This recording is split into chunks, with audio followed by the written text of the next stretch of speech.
Hello everyone. 68वीं PPSC mains जो है वो आपके दरवाजे पे आके खड़ा है। 12 मई को इसका मेंस का एग्ज़ाम जो है वो प्रपोज किया गया है। अब लगभग 50 दिन जो है वो हम लोग के पास बचा हुआ है। तो आज हम लोग जो शेयर करने जा रहे हैं वो 50 दिन का वैसा प्लान शेयर करने जा रहे हैं जिसमें हर दिन का आपको एक शेड्यूल बताया जाएगा, किस सब्जेक्ट से कौन सा टॉपिक टारगेट करना है, और उस 50 दिन के प्लान को अगर आप फॉलो करते हैं तो आपका सक्सेस जो है वो एकदम सुनिश्चित होगा। और कहीं ना कहीं अगर आपने कोई रैंक होल्ड किया है तो आपका रैंक जो है वो बूस्टअप होने जा रहा है। तो एक एक करके हम लोग उस चीज़ के डिटेल में जाएंगे। सबसे पहले आपको ये समझना होगा कि 27 से 30 मार्च के बीच में आपका रिजल्ट जो है वो प्रीलिम्स का आने वाला है। उस रिजल्ट के बाद मुश्किल से आपको 1 महीना का टाइम मिलेगा, जिसमें अगर आपको लगता है कि आप प्रिपेयर कर पाएंगे तो ये पॉसिबल जो है वो नहीं होगा। यहाँ पे हम लोग को क्या करना है, आपको प्रीलिम्स के रिजल्ट का वेट नहीं करना है, आपको अर्ली स्टार्ट करना है। क्योंकि बहुत सारे वैसे कैंडिडेट हैं जिनको लगता है कि उनका सिलेक्शन हो जाएगा या जिनको लगता है कि वो बॉर्डर पे खड़े हैं, तो उनका प्रिपरेशन जो है वो ऑलरेडी स्टार्ट हो चुका है। आप जब तक 50 दिन, कम से कम 50 दिन तो आपको इस एग्ज़ाम के लिए देना पड़ेगा, और उसके बाद ही आपका रैंक या आपका सिलेक्शन जो है वो सुनिश्चित होगा। यहाँ से अगर हम लोग स्टार्ट करते हैं तो सबसे पहला चीज़ क्या होगा आपका कि आपको जो है वो 50 दिन के प्लान को एक एक सब्जेक्ट, एक एक टॉपिक के हिसाब से डिवाइड करना होगा। और डिवाइड करने के बाद दो चीज़ें आपका एक साथ चलेंगी। वो है आपका कि पहले आपको कंटेंट प्रिपेयर करना होगा टॉपिक के ऊपर, और दूसरा आंसर राइटिंग वाला पार्ट। कंटेंट वाले पार्ट को तो आप कहीं से भी तैयार कर सकते हैं, लेकिन सबसे इंपॉर्टेंट जो आता है आपका वो होता है आपका आंसर राइटिंग का पार्ट। एक एक आंसर को कम से कम टारगेट करना है कि हम लोग को 10 बार लिखना है। 10 बार लिखा, फिर आपने जब 11वीं बार आपने अपना आंसर जो है वो प्रिपेयर किया, तब जाके आपको समझ में आएगा कि वो आंसर जो है वो आपको सिलेक्शन के लेवल तक लेके जाने वाला है। तो यहाँ हम लोग स्टार्ट करेंगे आज कि वो 50 दिन का प्लान जो है वो कैसा प्लान होगा।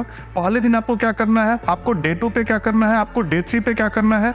एग्ज़ाम के लिए जैसे आपने प्रिपेयर करना शुरू किया तो आपके दिमाग में ये चीज़ें भी होनी चाहिए कि आपका रिवीजन के लिए भी टाइम जो है वो भी आपके पास सेव होना चाहिए। और लास्ट का 2 वीक जो है वो आप कुछ भी नया नहीं करेंगे। उस 2 वीक में जो है आपको बस इतना करना है कि आपको बार बार जो चीज़ें हमने यहाँ पे कवर की है उस चीज़ों को वहाँ पे जाके रिवाइज करना है, और आंसर राइटिंग वाले पार्ट को लगातार जो है वो बूस्टअप करते रहना है। मैं बार बार आंसर राइटिंग वाले पार्ट पे क्यों फोकस कर रहा हूँ, क्योंकि यही आंसर राइटिंग वाला पार्ट जो है वो लिखते लिखते आपको एकदम परफेक्ट बनाएगा, और जब भी आप परफेक्ट होंगे तो आपका सिलेक्शन जो है वो पक्का है। और एक तो हम लोग देखते हैं जैसे GS1 और GS2 के बारे में बात करते हैं, तो GS1 वाला पेपर जो है आपका, वहाँ पे नॉर्मली हम लोग modern history, art and culture वाला पार्ट है आपका, ट्राइबल रिवोल्ट से रिलेटेड कुछ पार्ट है। उसके बाद करंट इवेंट्स आता है। IR वाला पार्ट जो है वो आपका वहाँ पे कवर होगा। और एक सबसे इंपॉर्टेंट एरिया जो आता है आपका वो है आपका स्टेटिस्टिक्स का। यहाँ पे हमने स्टेटिस्टिक्स को मेंशन नहीं किया है, उसका सिर्फ रीज़न इतना है कि स्टेटिस्टिक्स वाले पार्ट के लिए आपको अलग से टाइम जो है वो हर दिन कम से कम एक क्वेश्चन जो है वो आपको हर दिन प्रैक्टिस करना होगा। और अगर 72 मार्क्स जो है वो स्टेटिस्टिक्स वाले पार्ट से आ रहा है तो वो 72 का 72 मार्क्स आपको टारगेट करना है। वहाँ पे अगर आप जितना मार्क्स लूज करेंगे तो आप ये मान के चलो कि आपका जो, जैसे मान लो कि आप GS पेपर 1 में 180 टारगेट कर रहे हैं, तो आपने अगर 1 मार्क्स लूज किया स्टैट्स वाले पार्ट में तो यहाँ पे आपका 179। तो जितना आप स्टार्ट्स वाले पार्ट में लूज करेंगे उतना ही जो है आपका जो है वो मार्क्स जो है वो 180 से नीचे आता जाएगा। तो हम लोग को क्या करना है, स्टार्ट्स वाले पार्ट को जो है वो हर दिन प्रैक्टिस करना है। कम से कम एक क्वेश्चन उठाओ आप स्टैटिस्टिक्स का, और उसको जो है हर दिन एकदम बच्चे के स्टाइल में, जैसे 10th क्लास का हम लोग मैथ्स बनाते थे, तो उसी मैथ्स बनाने वाले स्टाइल में आपको क्या करना है कि स्टार्ट्स के क्वेश्चन को उठाना है, और सोल्व करना नहीं, पूरा प्रोसेस जो है वो आपको बना के और देखना होगा कि यस ये प्रोसेस जो है वो पूरा का पूरा मैंने फॉलो किया है, और तब जाके आंसर मैंने डिडक्ट किया है। तो स्टैट्स वाले पार्ट को आपको अलग से हर दिन एक क्वेश्चन देना होगा। नाउ दूसरा जो एक इंपॉर्टेंट पार्ट होता है, और सबसे इंपॉर्टेंट पार्ट जो है आपका वो है आपका GS पेपर 2 का। यहाँ पे बहुत कम लोग ही अच्छा स्कोर कर पाते हैं। अगर पिछली बार जैसे देखें कि 150 का स्कोर जो था वो एक बढ़िया स्कोर था 66 वाले में। तो यहाँ पे हम लोग को भी वही टारगेट करना है कि ऐसा क्या करना है, कौन कौन सा टॉपिक जो है वो हम लोग को सिलेक्ट करना है, कौन कौन से टॉपिक पे हम लोग को प्रैक्टिस करना है, जहाँ से आराम से हम लोग 150 के ऊपर निकल जाए। तो वो मैंने डे 1, डे 2, डे 3 ऐसे करके जो प्लान यहाँ पे डेवलप किया है, तो यहाँ पे देखेंगे आपने, मैं इसमें डिटेल में आऊँगा कि एक-एक टॉपिक को पिछले 20 साल का एनालिसिस करके हमने ये पाया है कि कौन-कौन सा वैसा टॉपिक है जहाँ से हर साल क्वेश्चन जो है वो रिपीट होना ही होना है।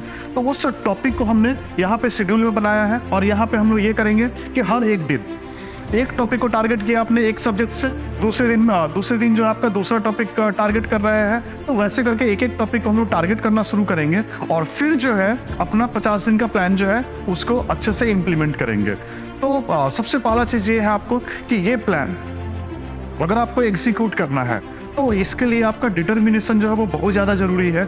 लेकिन आपको ये ध्यान रखना पड़ेगा कि अगर ये डिटर्मिनेशन जो है वो अगले 50 दिन अगर आपने दिखा दिया तो आपका सिलेक्शन जो है वो पक्का है। नाउ इसके अलावा एक और पेपर जो बीपीएससी ने इंट्रोड्यूस किया है वो है आपका एसए का पार्ट। पहले आपका ऑप्शनल होता था, इस बार ऑप्शनल जो है वो क्वालिफाइंग नेचर का होगा। तो आपको जो है ऑप्शनल वाले पार्ट पे जितना आपने फोकस करना था तो वो पूरा का पूरा फोकस जो है वो आपका एसए वाले पार्ट पे जाएगा। एसए वाले में क्या करना है आपको, वो मैंने अलग से एक वीडियो बनाया है, उसका इंट्रोडक्शन क्या होगा, उसका ब्रेनस्टॉर्मिंग कैसे करना है, उसका कंक्लूजन वाला पार्ट कैसे होगा, उसका प्रैक्टिस वाला पार्ट कैसे होगा।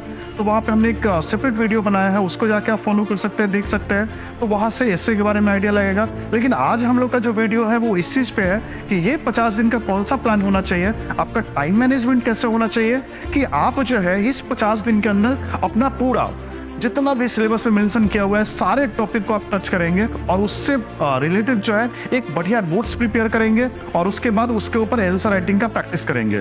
फॉर एग्जांपल हम लोग देखते हैं कि डे 1 में जब आप शुरू करने वाले हैं तो आपको क्या करना है, प्रीएम्बल वाले टॉपिक पे एक अच्छा सा कंटेंट जो है वो प्रिपेयर करना है। उसके बाद क्वेश्चन जो है वो प्रीवियस ईयर का वो प्रीएम्बल के ऊपर उठाना है आपको। फिर उस क्वेश्चन को जो है लिखना है आपको, एक दो आंसर उस क्वेश्चन के ऊपर आपने लिखा तो नाउ अब आपका टॉपिक जो है वो प्रीएम्बल का वो प्रिपेयर है। केवल लिखना नहीं है, लिखने के बाद आपको उसको इवैल्यूएट भी करवाना है। जो भी आपके पर्सनल मेंटर है या गाइड है उनके साथ आपको सजेशंस लेना है। उसी दिन सेम डे पे आपको जो है मॉडर्न हिस्ट्री से एक टॉपिक उठाना है, क्योंकि अगर 5 दिन मान लो आपने केवल पॉलिटी किया तो वो जो है वो आपका रिदम जो है वो ब्रेक कर देगा। पूरा दिन अगर आप केवल पॉलिटी पढ़ रहे हैं तो आपका स्टडी या आपका प्रिपरेशन जो होगा वो मोनोटोनस हो जाएगा। तो आपको क्या करना है कि मिक्स एकदम पूरा का पूरा वेरिएशन के साथ प्रिपेयर करना है कि मान लो अगर 2 घंटा आपने प्रीएम्बल के ऊपर दिया तो अगला 2 घंटा जो है वो आपका पाला आर्ट जो है उसको प्रिपेयर करने में जाएगा। जब हम लोग पाला आर्ट प्रिपेयर करेंगे तो यहाँ पे क्या करेंगे, एक अच्छा सा इंट्रोडक्शन आपको प्रिपेयर कर लेना है। बॉडी में कौन सा डायग्राम बनाना है, कौन सा फ्लो चार्ट बनाना है, वो सब आप यहाँ पे प्रिपेयर करके रखेंगे। उसके बाद पूरा का पूरा आंसर जो है वो स्ट्रक्चर में प्रिपेयर करके रखेंगे और फिर उसी दिन सेम डे जो है 1-2 आंसर जो है वो आपको पाला आर्ट के ऊपर लिख के खत्म करना है। सेम डे पे पहले ही दिन आपको जो है आपने यहाँ से एक टॉपिक उठाया, मॉडर्न हिस्ट्री से एक टॉपिक उठाया, अब जो है करंट इवेंट्स वाले से एक टॉपिक कोई भी उठा लिया। जैसे मान लो आप नेशनल एजुकेशन पॉलिसी उठाते हैं तो उस टॉपिक को आपको प्रिपेयर करना है। इसमें अगर मान लो क्वेश्चन आता है तो आपका इंट्रोडक्शन क्या होगा, आपका बॉडी वाला पार्ट क्या होगा, आपका कंक्लूजन कैसा होना चाहिए, कौन सा फ्लो चार्ट बनाएंगे, कौन सा डायग्राम बनाएंगे। तो ये वाला पार्ट जो है यहाँ पे मेंशन करके और इससे रिलेटेड आपने सर्च किया गूगल पे, कोई भी क्वेश्चन मिलता है उसको लिखा आपने और अपने इवैल्यूएटर से चेक करवा लिया। फिर आता है इकोनॉमिक्स वाले पार्ट में। इकोनॉमिक्स में एक टॉपिक होता है आपका इकोनॉमिक प्लानिंग, उसको प्रिपेयर करना है सेम डे पे और उसके बाद उससे रिलेटेड कोई भी क्वेश्चन अगर पिछले बीपीएससी में पूछा गया है तो आपको उसको प्रिपेयर करके और फिर उस आंसर को जो है वो लिख लेना है। और लास्ट में आता है आपका टेक्नोलॉजी वाला पार्ट। तो टेक्नोलॉजी वाले पार्ट में भी वही करेंगे हम लोग, एक टॉपिक उठाएंगे और उसके बाद उस टॉपिक के ऊपर कंटेंट प्रिपेयर करेंगे। कंटेंट प्रिपेयर करने के बाद हम लोग उस टॉपिक का एक कोई क्वेश्चन उठा के जो प्रीवियस ईयर में आया है और उसको उठा के लिख लेंगे। तो इससे क्या होगा आपका कि पूरे दिन में आपने 5 टॉपिक प्रिपेयर किया और कम से कम 5 से 7 जो है वो आंसर राइटिंग आपने अपना कंप्लीट कर लिया। अब इस टॉपिक पे जो है आपको दोबारा जो है वो कंटेंट इकट्ठा करने की जरूरत नहीं पड़ेगी। दूसरे दिन जब हम लोग प्रीएम्बल खत्म हो गया हमारा, उसके बाद हम लोग आएंगे बेसिक स्ट्रक्चर ऑफ कॉन्स्टिट्यूशन। और शायद आपको पता होगा अगर बीपीएससी का 20 साल का क्वेश्चन अगर आपने इवैल्यूएट किया है तो आपको एक चीज समझ में आएगा कि ये जो बेसिक स्ट्रक्चर ऑफ कॉन्स्टिट्यूशन जो है या प्रीएम्बल वाला पार्ट जो है या फंडामेंटल राइट डीपीएसपी वाला पार्ट जो है ये बीपीएससी का one of the favourite topic है। तो इसको क्या करना है फिर यहाँ पे, और इसको प्रीलिम्स के हिसाब से प्रिपेयर नहीं करना है, मेंस के हिसाब से किस तरह का क्वेश्चन का नेचर हो सकता है उस हिसाब से अपना कंटेंट प्रिपेयर करना है। कंटेंट प्रिपेयर करने के बाद उसके ऊपर एक आंसर जो है वो लिख के आपको तैयार करना है और वो तैयार करने के बाद हम लोग क्या करेंगे, फिर वो टॉपिक हमारा क्लोज। तो दूसरे दिन का हम लोग का जो प्लानिंग होगा वो ये होगा कि पहला हमने बेसिक स्ट्रक्चर कंप्लीट कर लिया अपने पॉलिटी वाले पार्ट में। दूसरा टॉपिक फिर से हमने मॉडर्न हिस्ट्री में घुसे और वहाँ पे हमने क्या किया, पटना कलाम पेंटिंग जो है उसको हमने प्रिपेयर किया। और फिर हम लोग पटना कलाम पेंटिंग अगर प्रिपेयर करते हैं तो वहाँ पे हम लोग कैसे करेंगे, यहाँ पे भी हम लोग कंटेंट प्रिपेयर करेंगे। इंट्रोडक्शन क्या होगा, बॉडी पार्ट क्या होगा, कंक्लूजन पार्ट क्या होगा, कौन सा डायग्राम बनाना है, वो सब जो है रेडीमेड आपको प्रिपेयर करके रख लेना होगा, ठीक है। उसके बाद फिर आता है करंट अफेयर्स वाले पार्ट में डाटा प्रोटेक्शन बिल, तो 2 टॉपिक आपका करंट इवेंट्स का प्रिपेयर हो गया। उसके बाद फिर इकोनॉमिक्स वाले पार्ट में आता है कि प्लानिंग इम्प्लीमेंटेशन इन बिहार, ये एक बड़ा ही फेवरेट क्वेश्चन है आपका बीपीएससी का, तो वो हम लोग कर सकते हैं। उसके बाद एक आता है टेक्नोलॉजी वाले पार्ट में कि अल्टरनेटिव सोर्स ऑफ टेक्नोलॉजी, तो यहाँ से भी क्वेश्चन आता है आपका।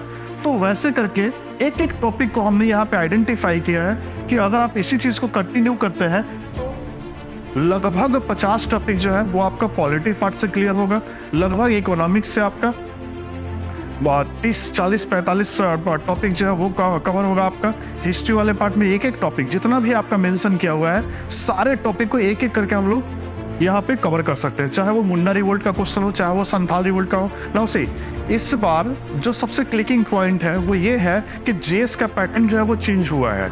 तो यहाँ पे पिछली बार की तरह जैसे हम लोग मान लो कि मुन्ना रिवोल्ट आया तो हम लोग को पता होता था कि संथाल रिवोल्ट आएगा, वो प्रिपरेशन जो है वो इस बार 68 में आपके लिए घातक हो सकता है। तो वो नहीं करना है, आपको थॉरोली एक एक टॉपिक जो है वो कवर करना है। जब एक एक टॉपिक हम लोग हर एक दिन में कवर करना शुरू करेंगे तो यहाँ से जो है हमारा प्रिपरेशन जो है वो 50 दिन के बाद कंप्लीट हो जाएगा। नाउ इस प्रिपरेशन को कंटिन्यू करने के लिए आप 2 काम कर सकते हैं, या तो जैसे हम लोग के यहाँ एक मेंस का प्रॉपर बैच हम लोग स्टार्ट करते हैं, जहाँ पे जैसे हमने टॉपिक मेंशन किया है वैसे वैसे हम लोग का प्लानिंग होता है कि हर दिन एक टॉपिक जो है वो आपके साथ हर एक सब्जेक्ट का डिस्कस किया जाएगा। पॉलिटी का अलग से, फिर आपका हिस्ट्री वाला पार्ट अलग से, फिर इकोनॉमिक्स वाला पार्ट अलग से, फिर आपका करंट इवेंट्स का पार्ट अलग से। तो एक एक करके जितना टॉपिक हमने यहाँ पे मेंशन किया है वो अपने क्लासरूम में डिस्कस करेंगे। वहाँ पे एक रेडीमेड कि आपका इंट्रोडक्शन कैसा होना चाहिए, कंक्लूजन कैसा होना चाहिए, जैसे हमने 67 के मिनट्स में किया था उसका वीडियो पड़ा हुआ है, आप उसका रेफरेंस ले सकते हैं।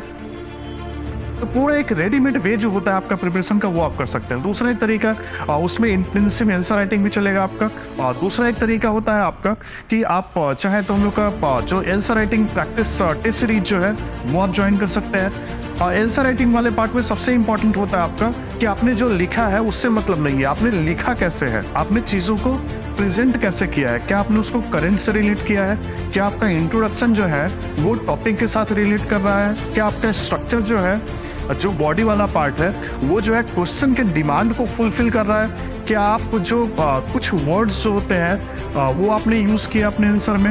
ओके, तो ये सब चीज़ें जो है छोटी छोटी चीज़ें आपके सफलता को सुनिश्चित करेंगे। तो आंसर राइटिंग वाले पार्ट में आपको ये ध्यान रखना होगा। तो अगर आपको आंसर राइटिंग वाले पार्ट को अगर स्ट्रॉन्ग करना है तो आप आंसर राइटिंग वाले पार्ट में ज्वाइन कर सकते हैं। तो ये चीज़ों को जो हमने 50 दिन का प्लान बनाया है इसको अगर आप चाहे सेव करना तो इसको आप सेव करके रख लो। यहाँ पे लिंक भी दिया जाएगा आपको डिस्क्रिप्शन वाले पार्ट में, जहाँ पे पूरा का पूरा 50 दिन का प्लान जो है वो स्टूडेंट्स को अवेलेबल करवाया जा रहा है। आप इसको डाउनलोड करो, सेव करो, इसके हिसाब से प्रिपेयर करो आप। तो आप मुश्किल से 3-4 दिन 5 दिन होते होते आपको ये समझ में आने लगेगा कि हाँ आपका एग्जामिनेशन का जो मेंस का प्रिपरेशन है वो उतना ज़्यादा हेक्टिक नहीं है जितना ज़्यादा बना दिया गया है, और आपका प्रिपरेशन भी जो होगा वो काफ़ी स्मूथ होगा। और उस स्मूथनेस के साथ अगर प्रिपेयर करेंगे तो सफलता आपके दरवाजे पे आपका इंतजार करेगी। नेक्स्ट वाले वीडियो में हम लोग फिर एक नए टॉपिक के साथ आएंगे। ये वीडियो कैसा लगा आपको हमारे कमेंट बॉक्स में ज़रूर बताइए, और हमारे चैनल से बने रहने के लिए इस चैनल को सब्सक्राइब करें, लाइक करें। Thank you everybody, thank you.